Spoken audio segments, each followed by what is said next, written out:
Hello friends, Heidi here from Rain Country. God is good all the time, and I'm here today to talk about the many uses for orange peels. Yes, orange peels have many uses, whether you use them fresh or dehydrated. So I'm going to talk about what I do and the many things that I use them for. And of course, as usual, I'll be inserting pictures of some of my various creations and things I've done using dried or fresh orange peels. So the first thing we'll talk about is using fresh peels. So when I have fresh peels that are not from an organic orange, because organic oranges are hard for us to find around here, then I like to use those peels for making a cleaning vinegar. So that is what I do with those. I use them fresh. I put them in there with some sugar and some water. I have a video just on how to make it, and I will make sure that I link to that in the description box down below. So don't forget to click on show more, which you should find right straight down here below my channel name,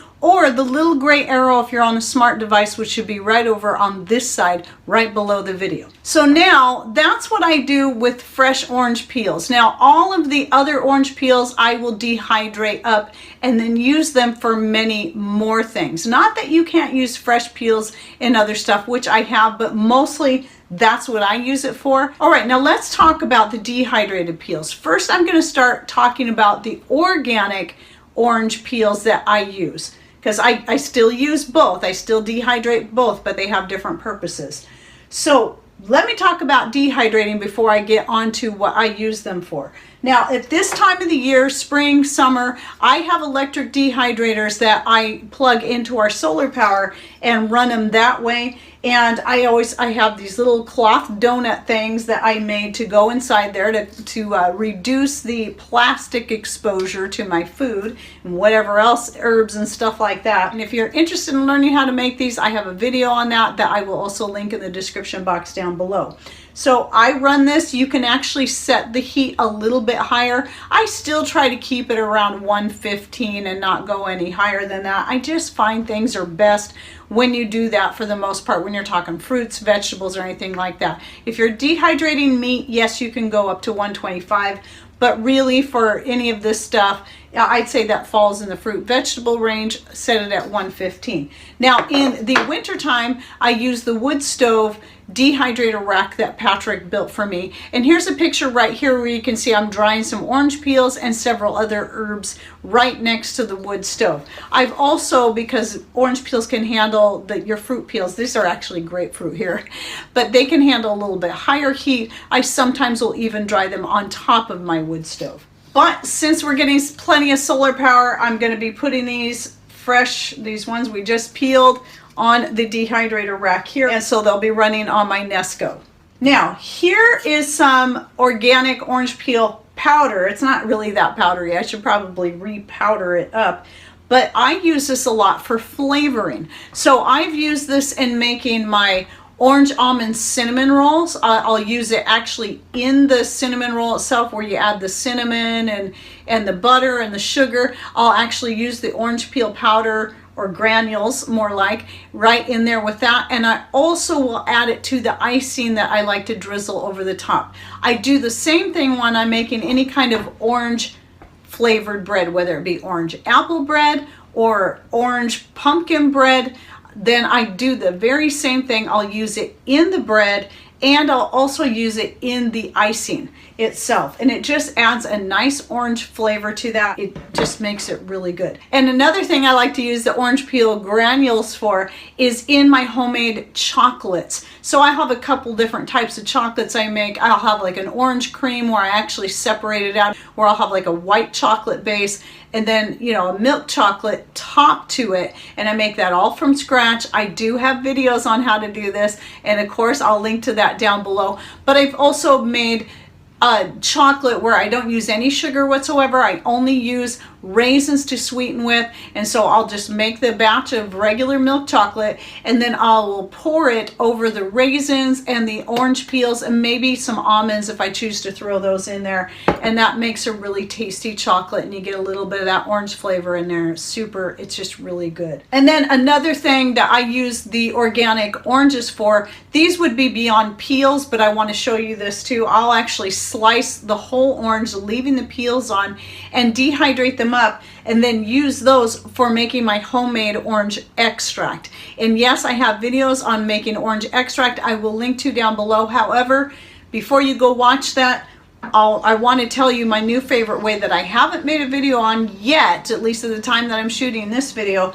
My new favorite way to make extracts is using my own homemade wine, about 3/4 of that, 3 parts homemade wine to 1 part of organic raw honey. It makes it pretty sweet, but it just adds a nice flavor, that honey does, and it's healthier than using glycerin, and it does help cut back a little bit more on the alcohol. But yes, you can use wine to make extracts. You do not have to use vodka if you prefer not to. Homemade wine is cheaper and adds a nicer flavor, especially if you're depending on the fruits that you use to make your wines. I've also made orange chicken. I have a recipe on an Asian orange chicken. I've used this in that as well for the sauce that I pour over the chicken itself, and that is really good. And I'm always coming up with new ideas on how to use the orange peel. I'm sure I'm leaving something out, but anything you can think that you want to add orange flavoring to, then use your powdered or granulated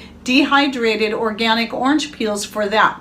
Now, when I have like these here, these are not organic oranges. So when they're not organic, then I either, like I said before, I either turn it into vinegar or I dry them up and powder them like you have here. And one thing that's nice about mandarins, which is what these are mandarins, is they have so much less pith to them that then it lends more color to the powder. So this works great for adding to my homemade soaps. This is what I use this mostly in, that I put up on my store. So this will add more color to the soap and more scent, so you get a little more of the orange scent. I still use orange essential oil, but using the orange peel powder adds a little bit more to that. And so even though this isn't orange, I do the same thing with the grapefruit. So I've never been able to find organic grapefruits, but I still like to dry up and powder the grapefruit peel that I also use in my homemade soaps. If I have a grapefruit calendula bentonite clay soap, which is one of my more popular ones, then I put a little bit of the grapefruit peel in there. And then of course the same applies to lemon peels. So these lemon peels are organic, so these are used for making teas with. And then this is, I think it's a mix of organic and non-organic, but I try to reserve this more for using in soaps as well, like my lemon marshmallow soap that will go in there. Let me go back a couple beats. It was one thing I forgot to mention, is one thing I get questioned about a lot is when I go to dehydrate the peels, do I remove the pith? Like you can see here. No, I never do. I never bother with that. So, and I've never had an issue with the orange peels making a bitter tea. Now, if you're talking grapefruit or lime, then yes, it's very bitter.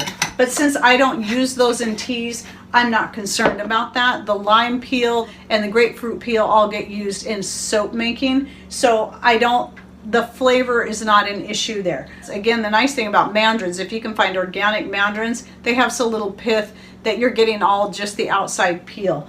And then there's so many more uses for it. I wish I could find these organic. I wish they weren't so difficult for us to find around here. But yes, I don't bother. I don't go take all the extra step of removing the pith. I just peel the orange, peel whatever citrus is, throw it onto my dehydrator, and then I'm either going to powder it or I'm going to leave it in chunks like this to use in my teas. So it's all really a matter of choice. You can go through all that process if you want, but again, I've not found the orange peel to be bitter when using it in various food things. And I've used it in some cases, put quite a bit of the granulated orange peel into different things that I've made, and not one bit of bitterness. So I think it's really a waste of time personally, but if maybe you're more sensitive to that bitterness, maybe you want to take that extra step and remove the pith. I just never do. Oh, here's a thought too. You could probably add that orange peel to like a hot cereal if you want more of an orange flavor in your oatmeal or other type of hot cereal that you have. And really the possibilities are endless for flavoring. So just think of all those possibilities and start throwing some ideas together. And in the meantime, don't forget to check out the links to some of the recipes I have down below. Oh yes, I did forget one, orange cream pie. So you can make an orange cream pie. I still need to develop that recipe a little bit more, but here's a picture of the one that I made. You can use fresh oranges and orange juice, and then also supplement that with a little bit of that dried orange peel. I just recommend you really powder that up good and then cook it into the cream, the filling mixture. Okay, well, I hope you enjoyed this video and it gave you some ideas. And if you come up with any ideas just listening to me talk, or what you think it might be good for, or what you've used your orange peels for already, go ahead and put that in the comment section down below so we can all read through that and get some fun, fresh ideas from you too. All right, well, I hope you found this helpful. Thanks for watching. Take care and God bless.